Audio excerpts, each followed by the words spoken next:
during the life, we fight against dictatorship, we fight for democracy, we have for GEACH, gender economic, and with many difficulties, we began to build some democracies and to generate rights that people can exercise some rights at least. And then, of course, we know that our enemy, the capitalism, patriarchal, neoliberalism, and blah, blah, blah, they are very strong, they have power that we don't have, and so on. And my main concern is how we have a lot of diagnosis, how we understand the mechanism through those powers change the mind of the people.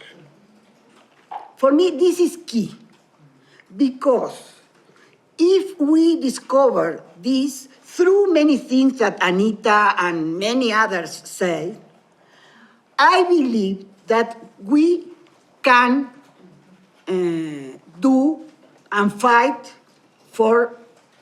to become a humankind and with rights. And I tell today and yesterday many times that it was very different, the situation in Chile and in Bolivia. One thing, only one example. Because in Chile, we know what happened the world, and inside Chile, I suppose, too, through everybody have a phone, and everybody had connections. And in each street, it was someone say, you know, the police is doing this, and this, and this, and this, and this. If you think in Bolivia, if it's not for the TV from Argentina, that was the only ones that have a lot of risk in the street, we don't know even that they are killing people, nothing. Then, for me, this is an example, maybe a stupid example for a stupid woman from the South, that if you use the same development, but in our favor, like in Chile in this case, I think that it will be a way to fight again with some positive results. And finally, I like to say that it was clear in Bolivia, but in Chile, with the blind people and the indigenous women, that always are the worst for this, the punish and to, ¿cómo se dirá orfandad? Orfandad, ¿alguien sabe cómo se dice huérfanas? Orphans. Without parents. No, but without nobody who take care or help, because all the time they say help us, don't leave us alone. And at least I feel awful because we as movement and whatever, what we can do. They are killing those women, and we are showing by the TV. That is my problem, my main question related to democracy or whatever. Finish before.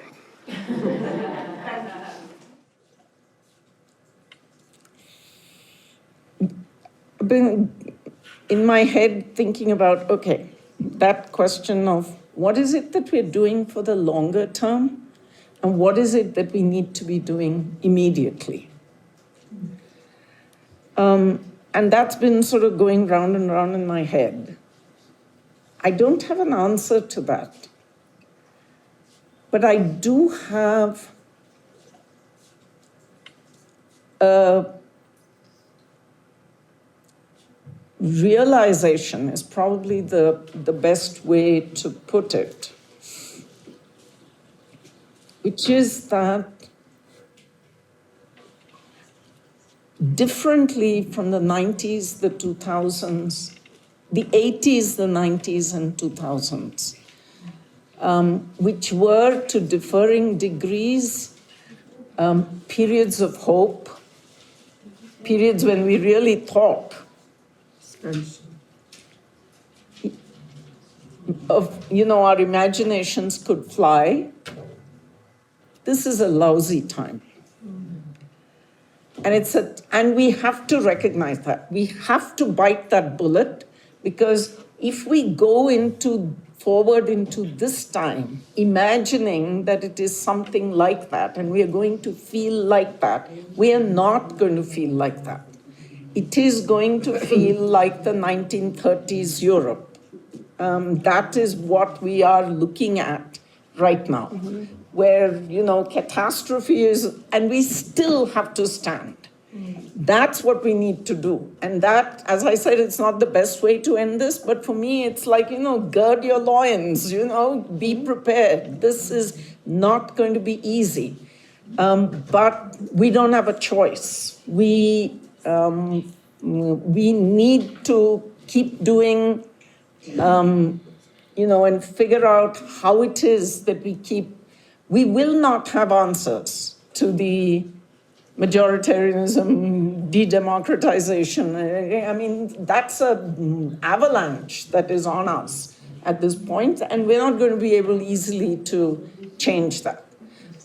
We can help think, we can help move, we can help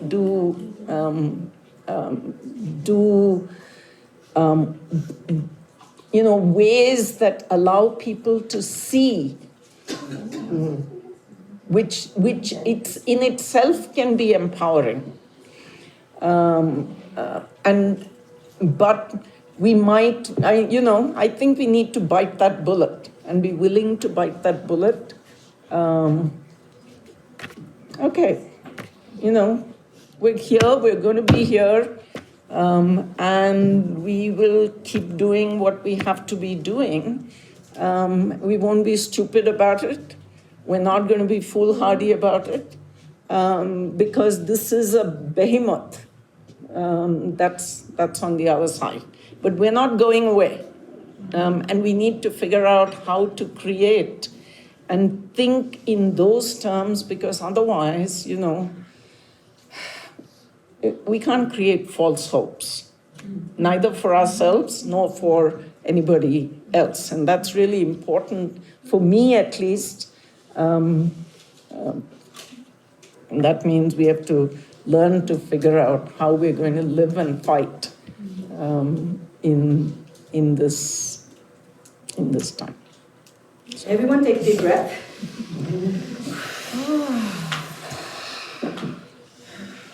Stretch and meditate. We're still here. We'll still stand. We'll still fight. Desde ese lugar donde estás, como feminista, trabajando con esos temas, ¿nos puede decir un poco cómo ves el estado del mundo hoy? Una pregunta simple. Sí, bueno, súper simple esa pregunta. Yo creo que actualmente el mundo está en un escenario crítico, digamos, o sea, básicamente estamos en un contexto de extrema fragilidad, pero al mismo tiempo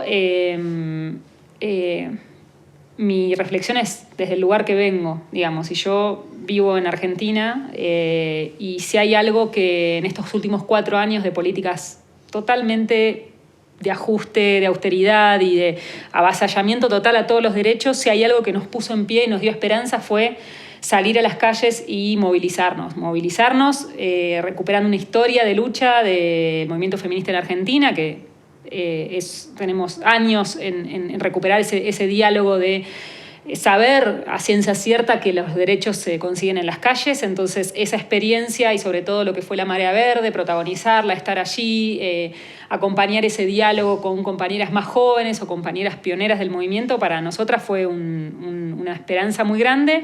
Y además porque creo que la lucha digamos, contra el gobierno actual, que es el gobierno que actualmente está en la Argentina, el gobierno de Macri, nosotras supimos claramente desde los primeros días que ya había asumido que el programa que se venía era un programa totalmente nefasto y de retrocesos en materia de derechos. Y bueno, y desde los primeros días de Asunción ya estábamos en las calles, estábamos organizando acampadas, movilizaciones, y eso no se detuvo y se articuló con los paros internacionales. Entonces, si la pregunta es cómo en este momento está el mundo, también en este momento hay que pensar que lo más internacional que tenemos es el feminismo, en todas sus expresiones, desde el crecimiento de los feminismos populares, desde la articulación con compañeras afro, desde las luchas con las colectivas LGBT. Creo que en este momento lo más internacional que tenemos es el feminismo, y ese tejido se fue dando alrededor de los paros internacionales, con la marea verde, con la lucha por el aborto legal, seguro y gratuito, no solamente en Argentina, sino en diferentes países de Latinoamérica, y también cómo eso nos permite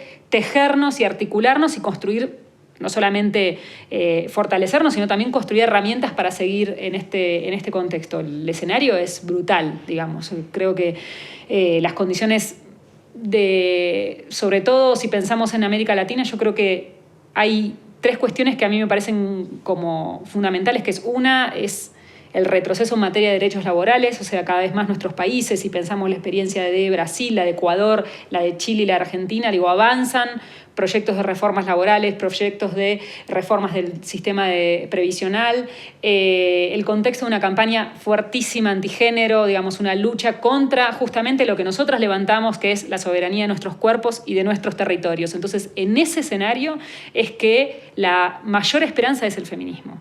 El feminismo en carácter internacionalista, no un feminismo que piense solamente en términos locales, sino un feminismo que se articule, un feminismo anticapitalista, un feminismo antirracista. Entonces, en ese escenario, yo creo que frente a un mundo aún más feroz, podemos dar respuestas desde estas luchas. The good part of the complex scenario we are is that whatever happens in all societies, as Celita was telling, as Gita was saying, as Flora was describing so brilliantly in her interview, feminisms in plural are out there. They are on the streets, they are in micropolitics, they are debating macropolitics, they are everywhere.